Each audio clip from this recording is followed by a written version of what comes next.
All right, everybody, welcome. First and foremost, make some noise for our DJ. Give it up for the Geisha Mane over here. You was up there. You was there early. I was like, what do you want me to do right now? Because I was like, it's a little lit in here. I didn't know what was going to happen, but I'm excited for it. Appreciate you and all you do. Everybody, welcome. We are so excited for you to be with us this evening for Shootin the Sh. We're presenting Veracity. We got Janaya Greene here. What up? Make some noise for our featured screening this evening. Our event started a year ago in the middle of the pandemic. It was all virtual. It was all over Zoom, and it's blossomed since then. Thanks to the Committee of Uncomfortable Conversations, which is probably my favorite name for a committee. It kind of sounds like they integrated Hogwarts or something like that. But people was like, don't make no Hogwarts jokes. Leave them. No, we're excited to be here tonight. Shootin the Sh exists to highlight some of the most radical, progressive filmmakers in our city, up-and-coming filmmakers in the city. Give us a chance to take in their work, and then also not only just that, but to shoot the shit after we watch their beautiful work and to find out more about the purpose, mission, and vision of that. So we're super excited to be doing that tonight. As always, as you know, we are brought to you by Soft Cage Films. Give it up for Soft Cage Films, everybody. If you have not heard it before, you'll hear it. It's all over the place. But Soft Cage is a radical, non-profit multimedia production company here in Chicago. We make work that challenges oppressive systems, combats harmful narratives, and amplifies voices for progressive social change. Make some noise for that. I love it. We love it. We love it. I cannot speak highly enough about the work that Soft Cage does. I cannot speak highly enough about the crew that makes Soft Cage happen. We're going to talk about that more later, but I want to get into some housekeeping stuff for you guys. First and foremost, we want to thank the Comfort Station for allowing us doing our thing. We got Raul here from the Comfort Station. Thank you. Anybody here that does events knows that, like, oh man, venues are like the most slept on. They're so hard. It's so hard to find great venues. So anyone who loves to give space to people just trying to do their thing, we love and we appreciate you guys, what you're doing here. Raul gave me the lowdown on Comfort Station. It's like 100 years old. It started out as a place just for commuters as they were like in between their L-stop trains. And it almost went away. The city was like, no, we need it. We're going to build a Starbucks. I don't know if they were going to build a Starbucks. That was just me making that up. Yes, stereotypes. But you know, Logan Square Preservation Association Society stepped in, and then what you've seen since then is it becoming a hub for art. So I'm super excited to be here. When we were talking earlier, I was like, I've seen this place a bunch of times, never got to be out here. It feels kind of like one of those like Chicago bucket list things. I feel like it's such an iconic space. Anytime you come to Logan, you see the square, you see this, and so now I've been able to do both these things. I can die a happy man. So thank you guys for all you do. They are the Comfort_Station on IG. One thing that I've learned over the years is when it comes to just independent things, when it comes to people at the ground level, the best thing you can do with your time is to support them in all they do. So I'm telling you, man, like just following someone on Instagram, it feels like it's not a big thing, but it amplifies voices. That's what we're all about here at Soft Cage. So amplify their voices, like their stuff, get it. Like if they have a newsletter, sign up for these newsletters. These are the things that really help to keep missions and visions going. So we're gonna do that. Okay, talkie. Also, we're gonna have our mask on the whole time. That's why I keep my mask on here, trying to model that for you guys, not just a fashion choice.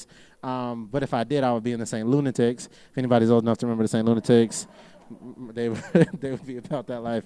Niche joke. Also, there's a restroom back here to my left, and you can use that at any time. There is also some popcorn and drinks back there, so feel free to access any of that stuff. Comfort Station has some information on some other stuff they have going on here over the table. Feel free to read and check that stuff out. Like I said, support. Eat, drink, be merry, go to the bathroom. Whatever happens in there, we won't judge you. It's all support because you didn't mean it. Anyways, another niche joke, poop joke. Cool. So I don't think I'm missing anything. We got a great night ahead of you. The first thing that we got tonight, though, No soft cage event happens without supporting a whole bunch of local artists. So before we get into our film tonight, we got a poet to start us off this evening. Make some noise.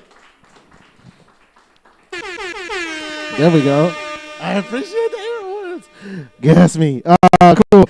So Dejana is from the south side of Chicago, a 19-year-old poet, fashion designer, activist, artist, doing the whole thing, multi-hyphenate. We're super excited for them to be with us this evening, reading the story of just how they're inspired, just riding around on the train, riding around, taking in this wonderful city with just, I think, a bus card and ancestral wisdom is what I read, which is a flame quote. So please put your hands together for our featured poet of this evening, Dejana.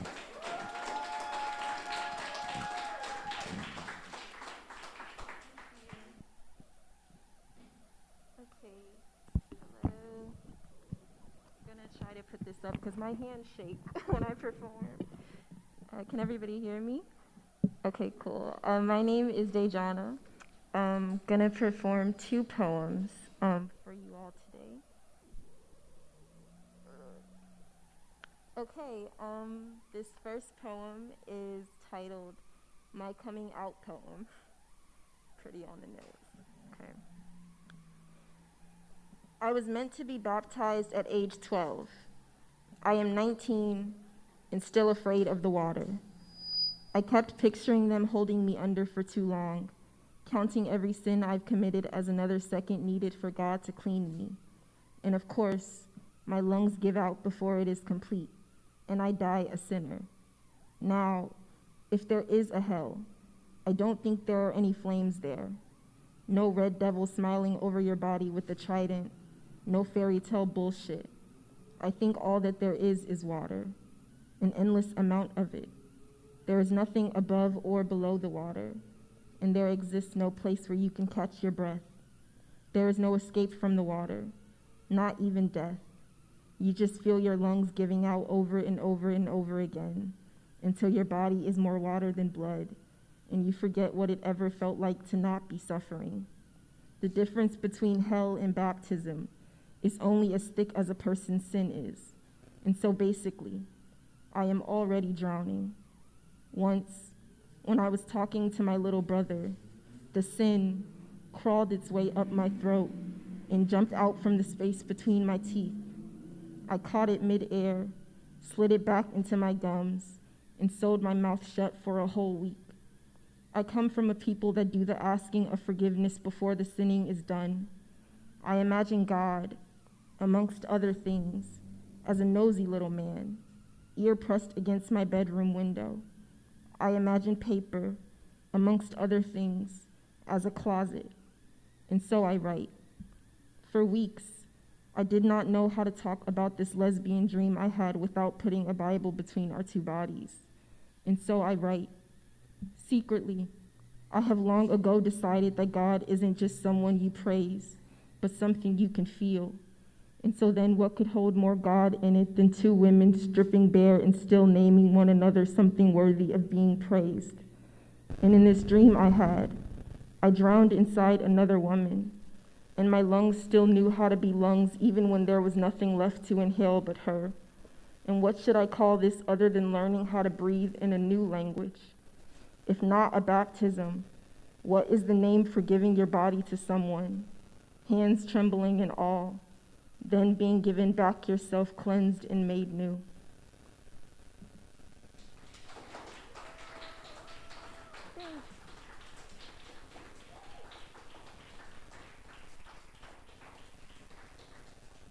Thank you. Wrote that a while ago. My thoughts have developed a bit since, but I still enjoy the piece. I'm glad you liked it. Hope you liked it. Okay, this second piece, gonna give some context. So I wrote out the dialogue of the film that we're going to watch after I get off stage, and I made a found poem out of it. And if you don't know what a found poem is, it's just taking away words, and then what's left becomes the new poem. So this is made from the script. Does not have a title, so here we go. The skies are painted with sparks. They are all fire, and everyone shines. But there's one in the world, well furnished with men, and men are flesh and blood. And I'm Olivia. You can call me Liv, or Livy, or anything. I was new, and everything, and nobody. Girl in my class wants to go to James' party, but you know, James not that cool. I don't know. He been doing the most lately. There will be more parties. This party ain't the end of the world. My life been on hold too long. Whatever. I don't know what he wants or who he wants, but I know this. If you don't stop bringing that boy up, I'll ruin my vocal cords. I yell. I speak. I can reach the last row in the house. You call me crazy. Don't really see why. You lucky I'm being nice about it. You better check your man. He stay in my face every 2.5 seconds. He's wasted. Wasted. I am used. I am ghost. Go back to the party and have fun with the rest of your drunk. It's whack. Have fun. I'd rather die than hang out. I'm Olivia. I know hell. It's what ran her out of her old school, what ruined her in the first place. I need to talk about it. No one gets it. I'm alone. You thought I liked you. No, I took a sip of you when you weren't looking. I was just as out of it as you were. Look, I'm not trying to hurt you. I had to lose my home, my family, my mom, no one here. I like girls, I guess. When I finally got the courage to tell how I felt, I had the hardest year of my life. Then I realized I got myself. She accepts me. Who are you here for? Who do you want? Or what do you want? To talk? I'm done talking, especially with you. I don't want to date you or anything like that. I just need a friend, and I figure since you ain't got none, it might as well be you. Thank you.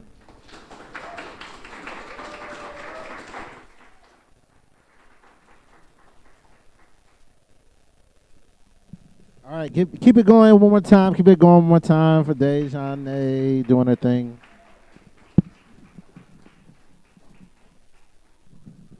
We haven't. Oh, one thing I forgot to mention the first time is we have a clean up after yourself policy. So we'll just make everybody's life easier. If you make a mess, clean it up yourself. You know what I mean? It makes our tear down and shut down situation a lot smoother. Okay, so we are going to get into our screening for this evening. It's going to be a wonderful film.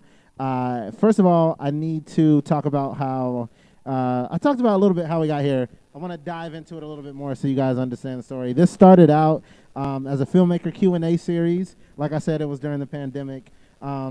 It's been rebranded by our Committee of Uncomfortable Conversations to face uncomfortable truths in ways that support discussion, empathy, and accountability. I think that's really important to realize because a lot of times I think important work is made all the time, and one, it's hard to amplify the voice of important work, as we said before, and two, oftentimes I think there can be messages missed that we don't get when we get to taking the film. So to have the chance to not only take in a piece, but then also hear the inspiration behind it, dig into it a little more, just gives it so much light and so much clarity, and it resonates a little bit. So I hope you guys are really open to the wonderful chat that we're gonna hear, and that the words and things kind of like really sit with you, so you can take in some good stuff. I'm really excited for that. So after the film, we are going to have a chat with the writer over here, Janaya Greene, and then it will be moderated by our moderator this evening, Yettiii. I'm going to, do you want me to introduce him now, or you want to wait till after? Wait till after. I'm going to not talk.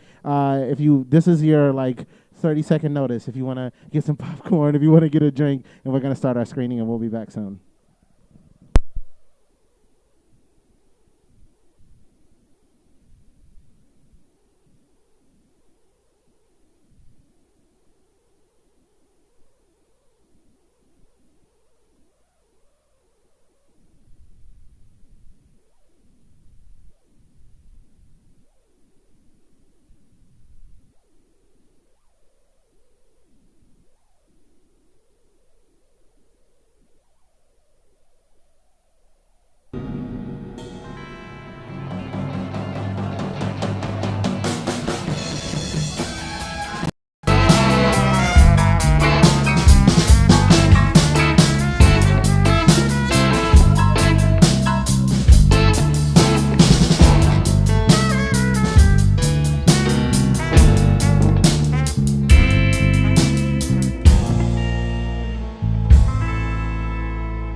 Hi, my name is Janaya Greene. I wrote Veracity as a senior at Brooks College Prep Academy. To find out more about our films and how to use them in the classroom, please visit scenariosusa.org.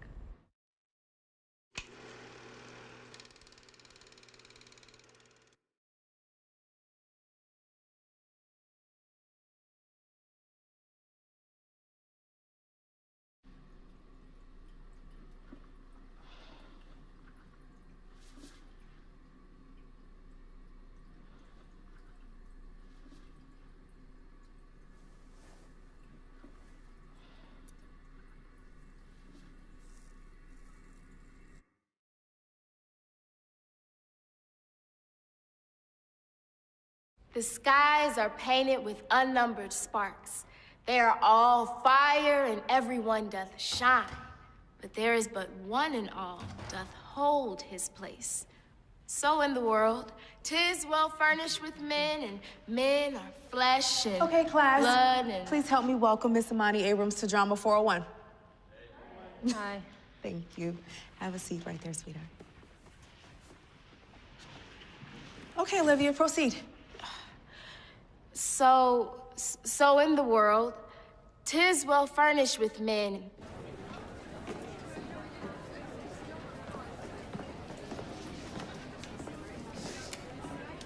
Hi, I'm Olivia. You can call me Liv or Livy or anything. Hi. I was just wondering if you wanted to sit at my lunch table. I know you're new and everything, so... I was actually just headed to the library, but, maybe tomorrow. Yeah, sure.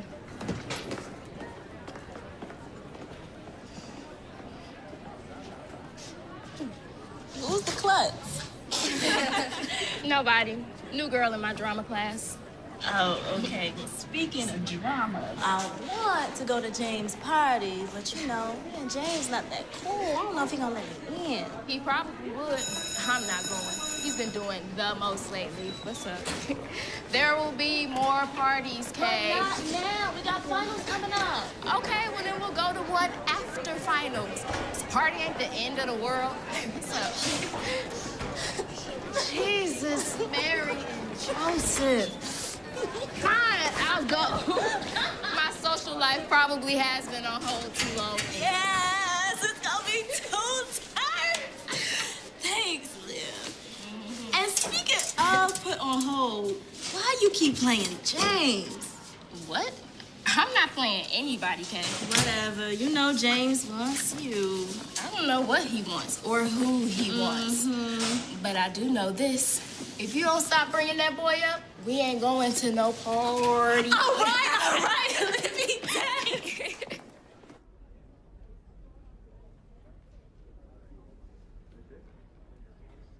Mind if I sit here?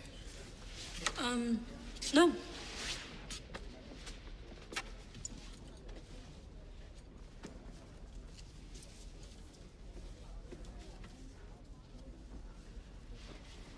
Okay, so I'll ruin my vocal cords if I yell. But if I speak from here, I can reach the last row in the house. You hear the difference? Okay, Sage, try again. Good, good, good. Call me crazy, but I don't really see you playing to the back row. You're not crazy. So our drama class? That's what happens when you transfer. Only thing open. Push it out. Well, if you ever need help with a monologue or anything, or just want to hang out. We've worked on this for a week. Sure. This is not gonna play when you guys get to the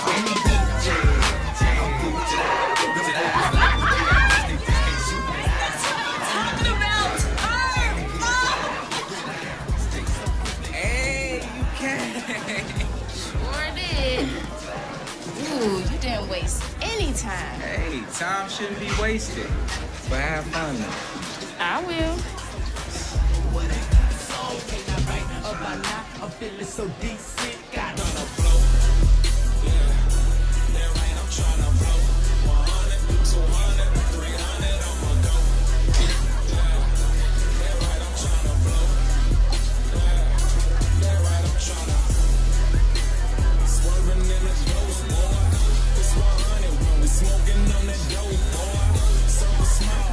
Hey, Lindsay.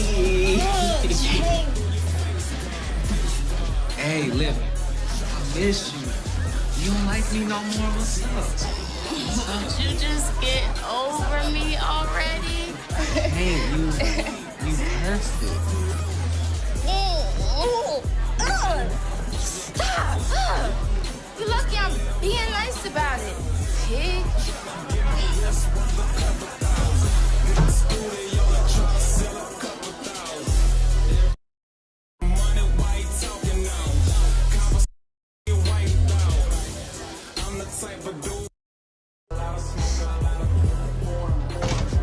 Carolyn?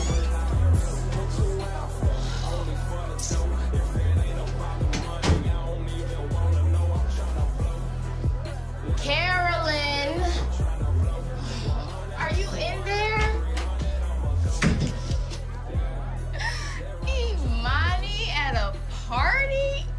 More like Imani at home and trying to go to bed. You live with James? Ooh, weird. Well, you better check your man, cause he know he stay all up in my face every 2.5 seconds. Olivia, what are you talking about? He's my cousin. I moved in with him a month ago so I could go to Gwendolyn Brooks. You're wasted. Wasted? No way. I am used. I am saved for the Holy Ghost Jesus Christ. All right, well, Jesus Christ, go back to the party and have fun with the rest of the drunk adolescents. No, it's whack. Come with me. Jamie can have fun with us. He'd rather die than hang out with me. Well, then he just might be more of a loser than I thought. Well,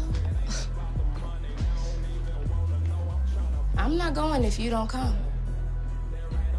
All right, then. Okay. I guess you're staying then.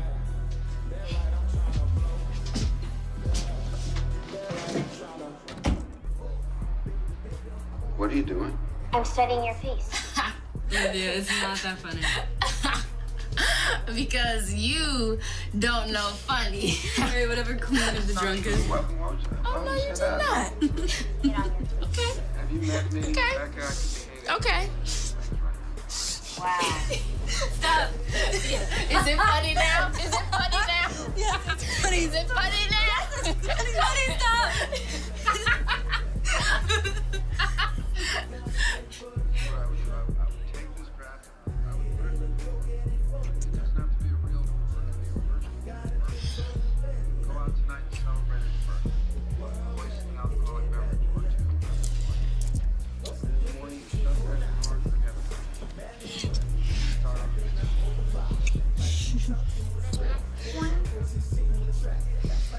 What kind of note is that?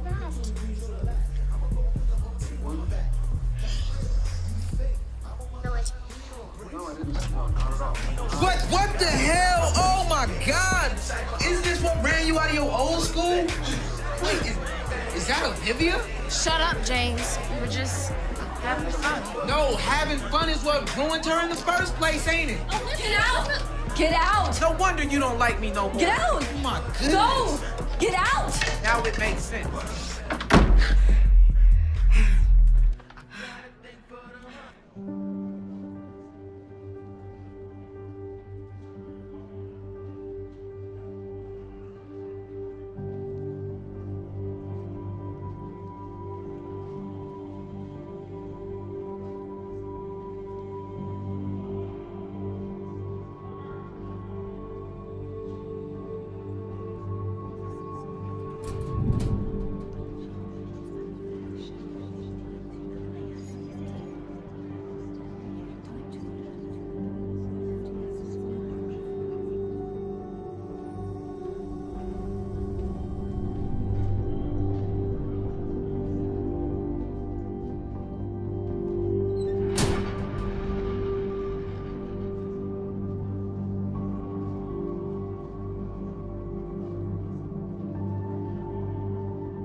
It's you. Look, we don't have to talk about what happened. Not talk about it. I need to talk about it. No one gets it. I'm alone. I thought that Thought I what? Liked you? No. No, I took a sip of your drink when you weren't paying attention. I was just as out of it as you were. But James said... James was just talking. He was drunk, high, and worse than both of us combined. No. No, I don't believe you. Look, I'm not trying to hurt you, okay? The only reason I'm at Gwendolyn Brooks is because I had a girlfriend. I had to lose her, my home, my family, my mom, my... Just go. Imani, I'm sorry. Just go.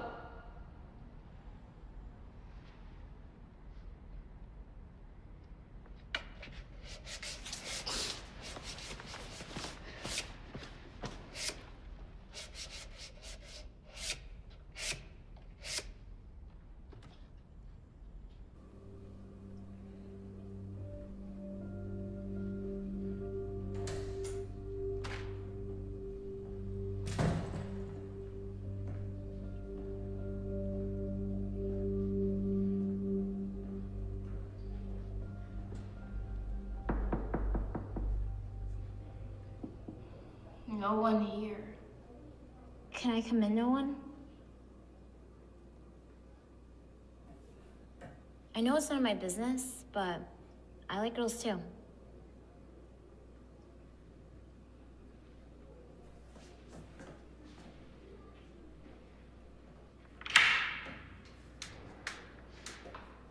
Really? Yeah. Well, I'm bi.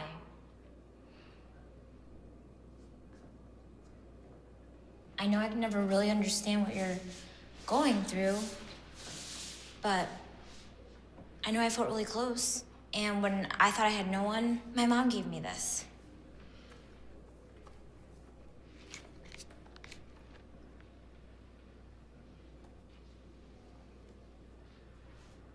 You're not alone. I promise you. If you swear to go just once, I'll never bother you about it again. I guess.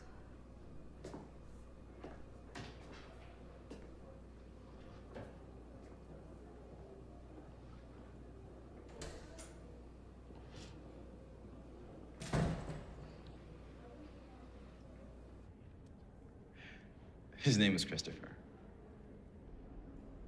He was the running back for the team, and we'd always have so much fun together. When I finally got the courage to tell him how I felt, he laughed at me. He honestly thought I was joking. And then when he realized I wasn't, he immediately told the entire football team. And the bullying got to the point where I had to tell my mom. She got pissed. And she disowned me. That was the hardest year of my life.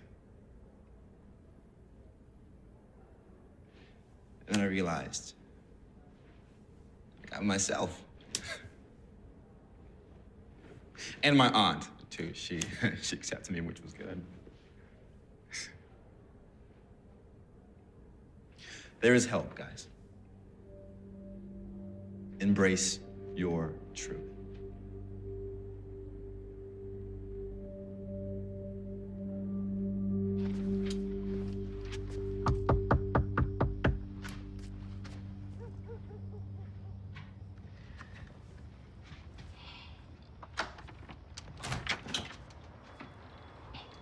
Guess you don't need me to get invited over anymore. I guess not. Who you here for? Is Imani home?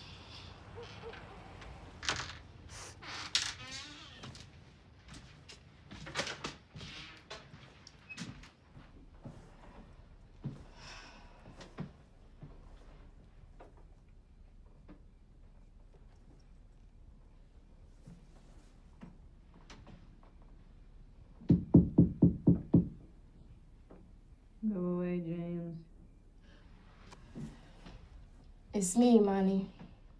Olivia.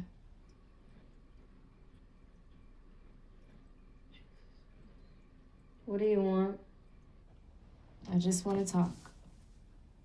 I'm done talking. Especially with you. I don't want to date you or anything like that. I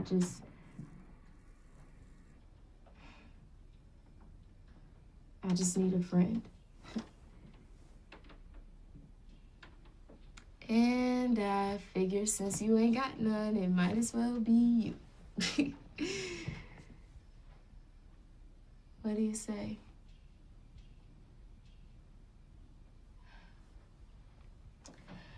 I'll still help you with your monologues.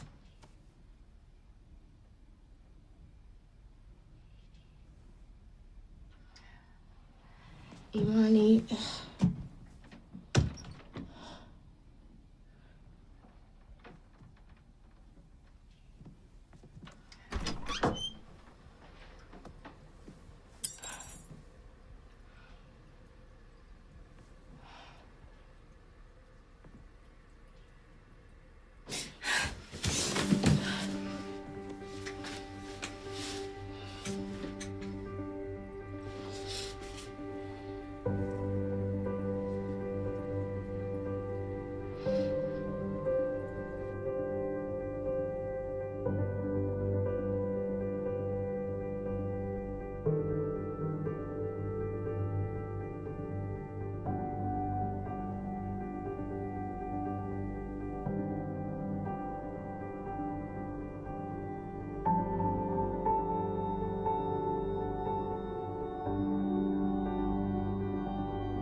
All right.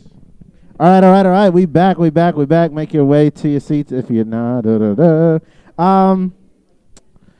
Yeah, welcome to our living ad to why you should financially support small nonprofit production companies. So after many valiant attempts, we're going to go ahead and move on to the question and answer segment of the evening. We are going to send out a link to you guys here so you can watch the film for yourselves, because we still want you guys to be able to take that in. But thankfully, everybody here who is on stage has already seen the short, so we can still speak to it and still have a great, wonderful discussion about it. So our moderator this evening is Yettiii. Yettiii is a freelance producer and editor with a passion for storytelling. She believes it's very important, all important, to tell the stories of the people often forgotten by mainstream and popular media.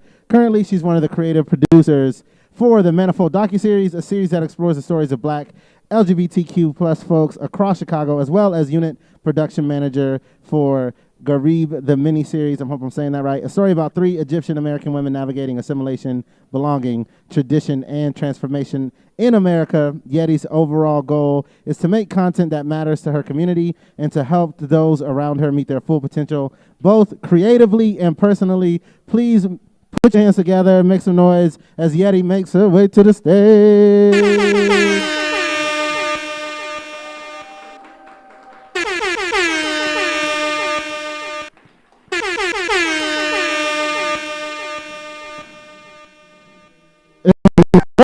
Those air horns is life. I really love them. I really love them to death. And obviously on the panel, the writer of the screening, who we're all now if you weren't excited before to see it, now the anticipation is through the roof to see it. So I know you guys are going to want to catch it. Janaya Greene is the South Side of Chicago native. Shout out to the South Side. The extra, yeah, the popcorn. The popcorn's getting the best of me. Sorry. Janaya wrote this award-winning film and a 2020 Hillman grad mentorship lab finalist. Her stories delve into the complexities of queer Black womanhood with a focus on queer romantic and platonic relationships. Janaya loves Black literature, music, and is passionate about the connection between Black folks and the African diaspora. She's a storyteller with passion for uplifting queer Black stories, community building, and mild sauce. Shout out to mild sauce. You don't get it at Taco Bell. It's different. If you don't know what mild sauce is, take the trip. It's worth it. House music is her love language. I'm still trying to get invited to the house picnic. It's a South Side thing. If you don't know, you're probably not going to get invited either. But it's okay. Put your hands together. The evening, make some noise for Janaya Greene. Thank you so much. Thank you so much. Hello, Janaya. How are you today? Yeah. We got to go back and forth. But I am very excited to be here. I'm very excited to talk about the film that unfortunately we weren't able to see, but I'm still excited to just have this discussion with you, because we did talk a little bit earlier about the importance of making these types of films and then the importance of having the resources necessary to make films like this. So I think it would be really important if you just kind of go over the process of what it took to make this film as high school you. Hey y'all, so sorry y'all couldn't see the film, but it's available online. So I wrote Veracity my senior year in high school. It was a part of a film competition for an organization called Scenarios USA, which is a nonprofit that basically held a screenwriting competition in Chicago, New York, and Cleveland, Ohio. And so I was in a film studies class, and this was like a part of our curriculum to answer the question, what's the real deal between place and power? And then Veracity was the story that I came up with at that time, and I was selected for Chicago. And then the following year, when I was a freshman in college, I was coming back here to Chicago to work on the film. You said you took a film studies class in high school, and when we talked earlier, I thought that was very an important piece to your story, because that's also like an important piece to my story. Like, I went to a high school that had a TV production class, and it was one of the few high schools that did. So I felt like, oh, I have access to this resource, and it's going to like help me discover what I want to be, which was a filmmaker. So how was your experience in that class, and like how did that motivate you to continue on in this industry? Yeah, so I mean, I was just like an overachiever in high school. So for me, it was just like, I want to get a good grade. I couldn't have imagined that it would have been chosen. But I mean, after it was, and being present on the set, it really, I would say, opened the doors for me and thinking about what I could do as a career. Just especially growing up, I mean, I don't know people who worked in film, you know? You don't really see that as an example, or you don't necessarily see writing films as an example. It's just more so like, you watch TV, you're a consumer. You watch movies, you're a consumer. Not that you can actually be telling a story. So it meant a lot for me to be chosen, and be a part of the process and a part of that organization, because it felt like people cared about this story that I could relate to. And I would say people do care, considering you made this in 2016 when you were... So yeah, you made it in 2015, was able to like get it out there freshman year of college, and here we are like 4 or 5 years later, still talking about it. Does that seem a little wild to you? Yeah, absolutely. Sometimes it's kind of cringy for me to watch it as an adult, just being in like a different space. I was like more of a young adult then, and now I'm in a whole different kind of space. But yeah, I think it makes me proud of myself, to be honest, for being honest with my creativity for the most part. Yeah. And with like that honesty also comes like the vulnerability of telling this specific story about a queer Black woman from the South Side of Chicago, or like as a director writer from the South Side of Chicago who's queer and like young and trying to tell a story that's not really told. How was that process like in just becoming more vulnerable with like what you wanted to discuss? So actually writing it was not difficult, because I just feel like honestly it was a story on my heart, because I wrote it in like a few sittings, because I had like a deadline for submitting it for this competition.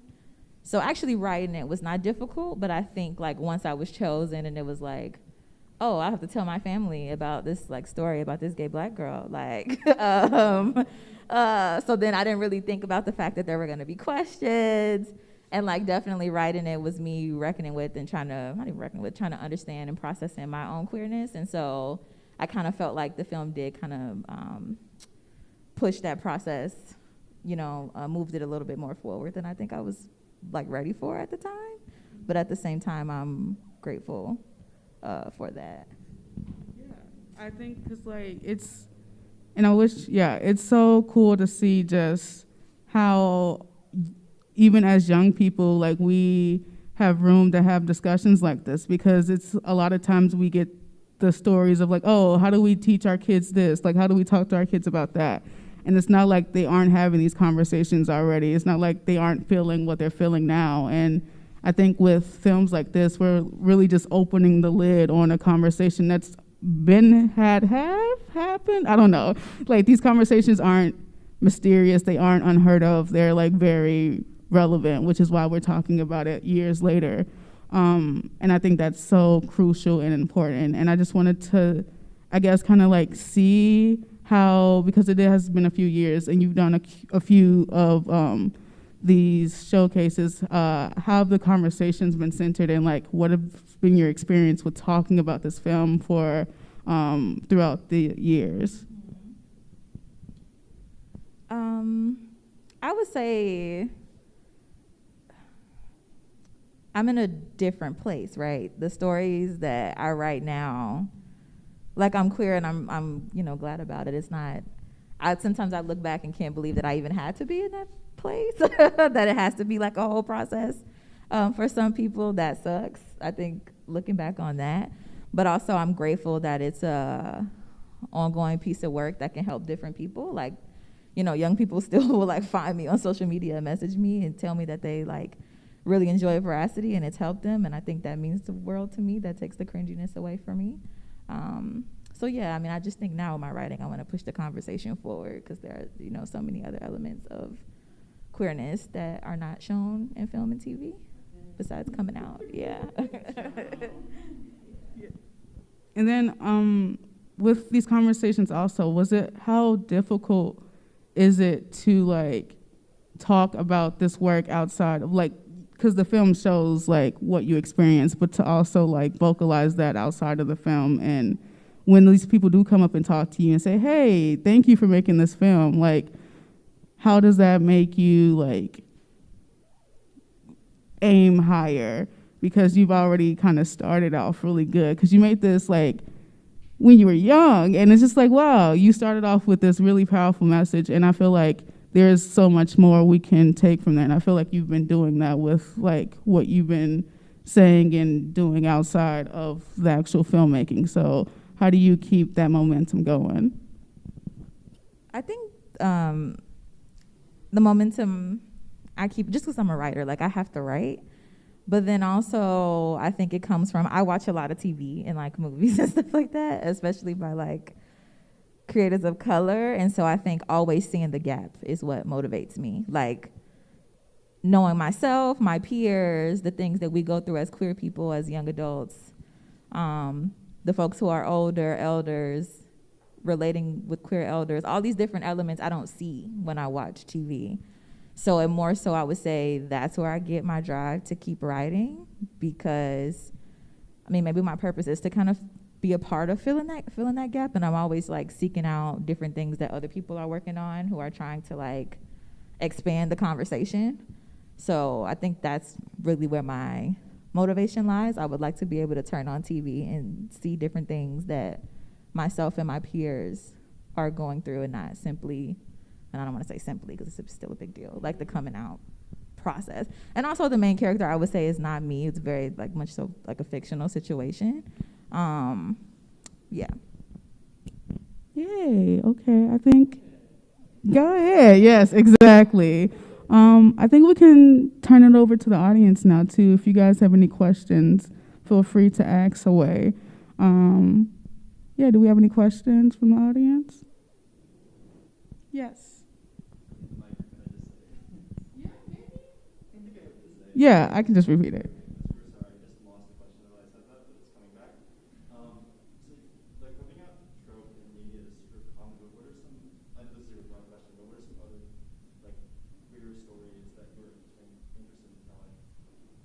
So the question, what were some other queer stories you were interested in telling? So absolutely, I'm interested in like dating. I think being in the queer community, there is more freedom for people to understand their gender and what they may look like for them and how that may change over time. Like, for example, how that may impact a relationship when you kind of meet somebody in one identity and they change over time. How that can affect any, at any stage of life. That's one example that I think many of my peers and myself have experienced. But then on TV, it's just like, oh, how can we date in public when it's just kind of like we're past that. So I would say that's like one example.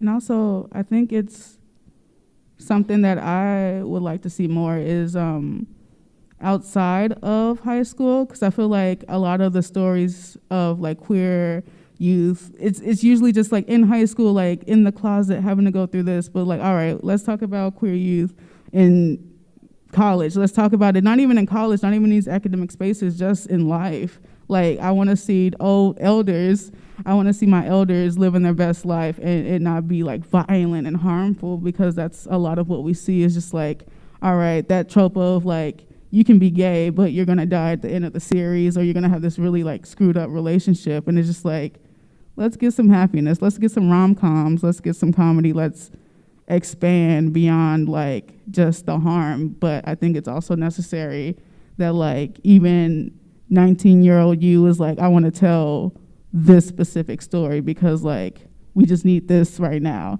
and like we can expand further. So is there anything more that you're working on in regards to like the queer stories and making sure that like we get more representation? Has there been any more like projects, maybe a sequel to the film? There is not a sequel. Mostly I'm just writing scripts, I would say, for myself in preparation for even like applying for fellowship programs, for like TV writing fellowship programs, and having peers read those and get feedback. So lately I've been more, I would say, in like the introspective phase and doing it myself and then sharing the writing with other people when I feel like it's ready and I need feedback. And the goal is to one day write for TV. That's what I would really like to do. I was thinking you want to ask a question, but it's like tap, tap, love it.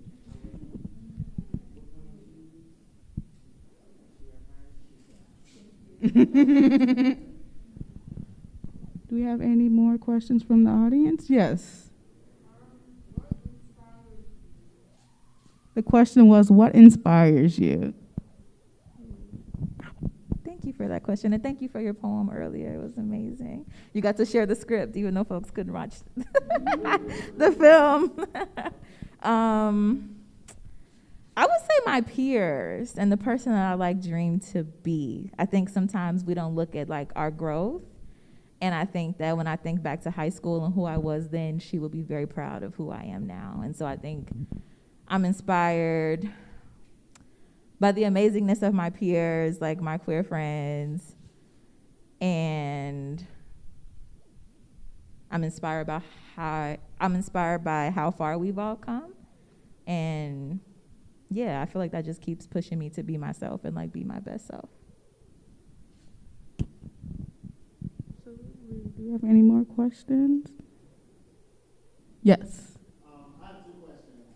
Well, my first one is, you were saying like the story. A lot of people, especially when you're like a younger writer, like you'll write something that is completely fanciful, like maybe you like watch Disney growing up, so you just write some off the wall stuff, or you write something that's like you on screen. But Veracity's like neither of those things, because it's like a story that you resonate with, but like you said, it's not you specifically. You know what I mean? So, what was was there like a thought or reasoning behind that? That it just is that what came out of you? What was that like? So for me, it was processing my own queerness, right? Like, it was just all in my head. Like, I haven't talked to nobody about it, or I talked to one person about it, and then we never talked about it again. And for me, it was like, what would happen if I was to come out? And so even though the main character is not me, this main character is very likable. Like, in my head, I'm like, this is a popular person that people like. And people finding out her sexual orientation changes, like their perception of her changes. And so for me, it was really processing, like, how are people now going to perceive me already when you're in high school? That's like number one of your concern a lot of the time. Well, I don't want to speak for everybody, but I think it's common. You know, you kind of want to be liked. It's like a popularity contest.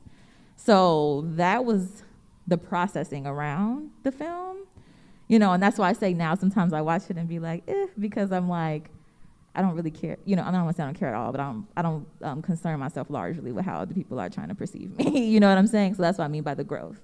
But that's definitely where it came from. And did you say you had two questions or only one? Yeah. Okay, what's up? My second question. I went to this like workshop a couple of years ago. It was specifically for comedy people.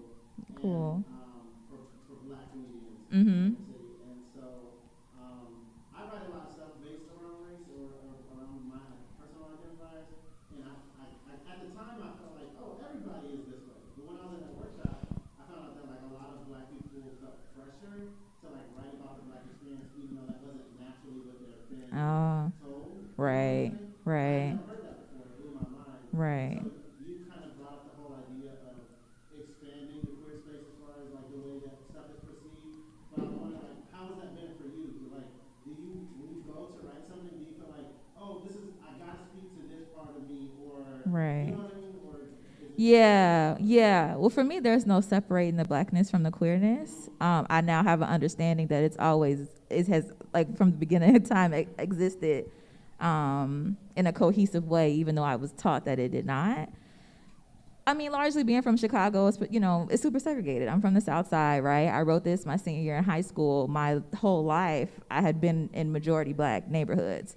So for me, that just was my thought process. This is just what my world looks like. So it didn't take much effort in like, do we consider casting differently this way, or should they like, because no, when I imagined them, they were black. Like, that was my high school.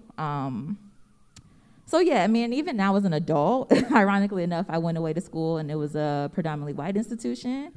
And that's, I mean, the culture shock was just a lot the first year.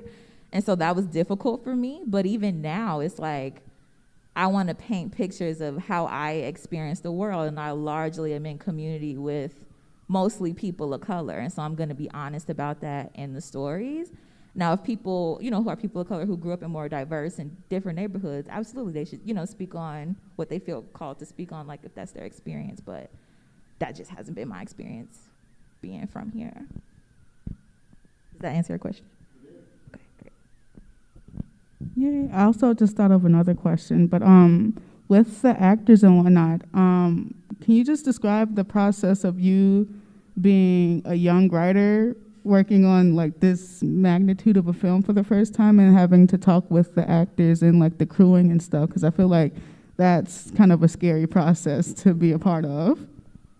Yeah, it was very, very exciting. So since it was through this like nonprofit organization, they made it very digestible for me throughout the process. So first it was working with the producer, Rob York, and then it was being introduced to the director, Seed Man. I wouldn't say it was super overwhelming, like in a bad way. I was just very excited. I was very, very excited. I think one of the most exciting moments was during the casting process and like seeing Kiki like, go over the lines, and I'm like, it's her, like that's Olivia, like that was very exciting. So I say it was very exciting.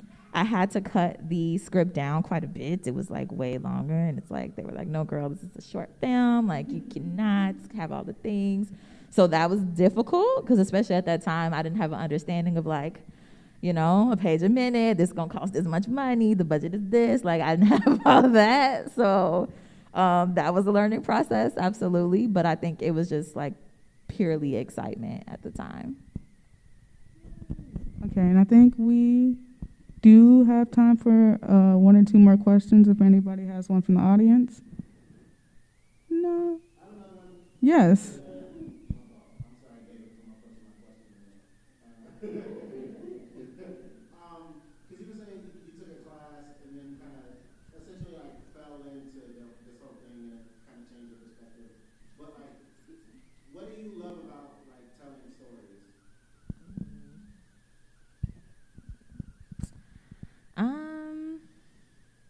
I'm gonna be real with y'all, right? Like, people act like liking gossip or like, these different things is a bad thing. I love reality TV. I love hearing about what's going on in people's lives.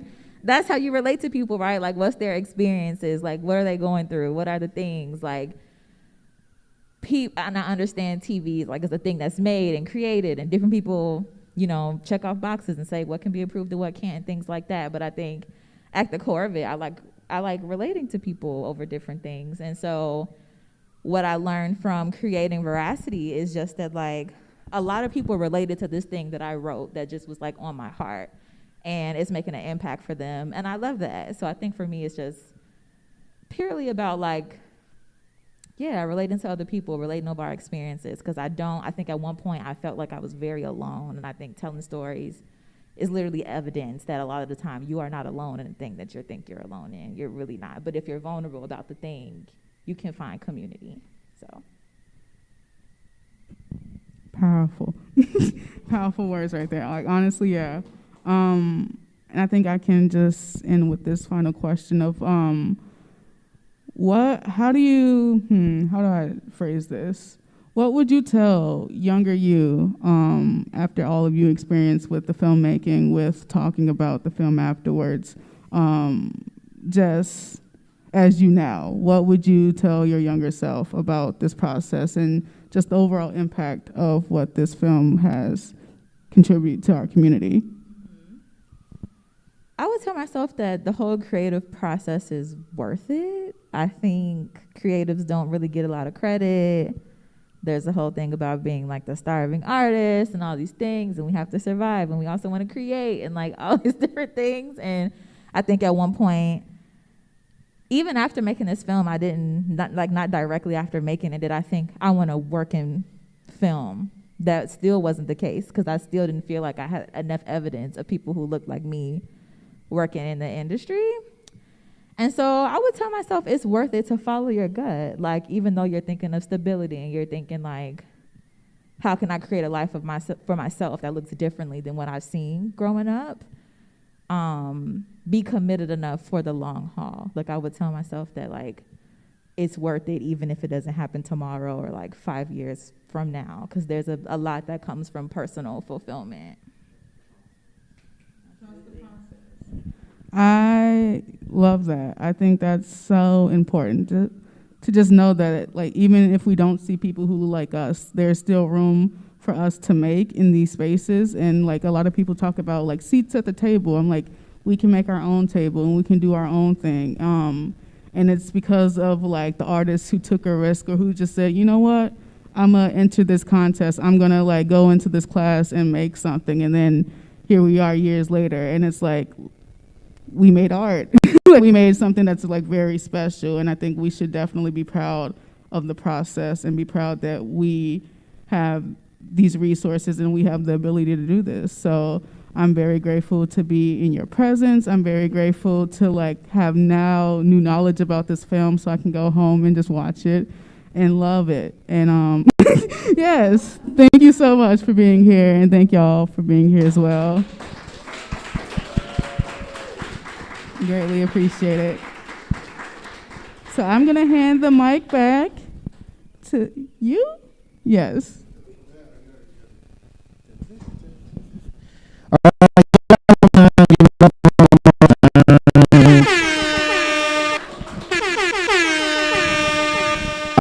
Thank you guys for this. Please check out the film. Please still do that. We got a whole bunch of shout outs. I'm going to try to get through them pretty quickly. I'm pretty good at talking kind of fast. So, but I would also like you guys, like, as we do shout outs, don't just listen, clap for people. So I'll try to go fast. Endurance. I'll have talk fast endurance. We'll be in the middle.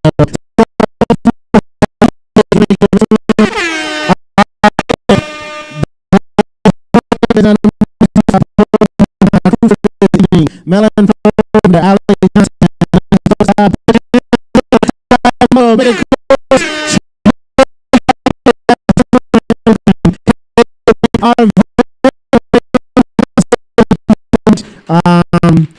Event brought by Soft Cage Films, and the last person we have to thank who come up here and say things, the man, the myth, the legend, the father, the one with the beautiful dyed hair.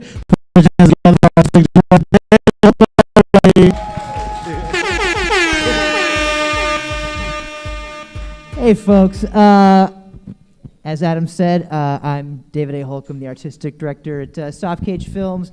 Thank you so much for bearing with us tonight. I'm going to make sure to follow up with everyone. If you haven't gotten in contact with us or signed up for our mailing list, please do so. But I want to make sure that everyone gets a link to the film so that you can see the beautiful work that we were talking about tonight. It's definitely worth the effort to get this film and spend 20 minutes just living in this world. The production values are awesome. The message is great. So let's make sure that everyone ends up with a copy of this film. Soft Cage Films, we are a radical, nonprofit, multimedia production company in Chicago. We make work that challenges oppressive systems and uplifts voices for positive change. So please visit us at softcagefilms.com. We have 2 more of these Shootin the Sh events coming up before the end of the year. So again, just sign up for our mailing list, and hopefully we'll see you out again, or maybe you can join us in the live stream. Everyone have a good night, travel safe, and please pick up your trash after you. Thanks.